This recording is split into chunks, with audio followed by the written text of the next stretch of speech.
Eluru rural police station head constable D V Ramana గారు ప్రతికోళ్ల లంక చెందిన రామ్ కుమార్ అనే వ్యక్తి నుండి 8,000 రూపాయలు లంచం తీసుకుంటుండగా పట్టుకోవటం జరిగింది. ఈ రామ్ కుమార్ మీద ఒక 34A excise prohibition and excise act సంబంధించిన ఒక కేసు రిజిస్టర్ చేయడం జరిగింది.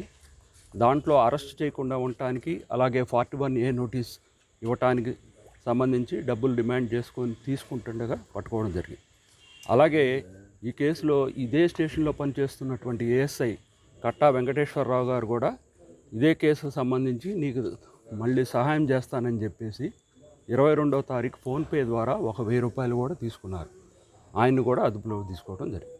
మాకున్న ఎవిడెన్సెస్ ప్రకారం ఒక హెడ్ కానిస్టేబుల్ డివి రమణ గారు అలాగే ఒక ఏఎస్ఐ కట్టా వెంకటేశ్వరరావు గారు మాత్రమే ఇన్వాల్వ్ అయి ఉన్నారు.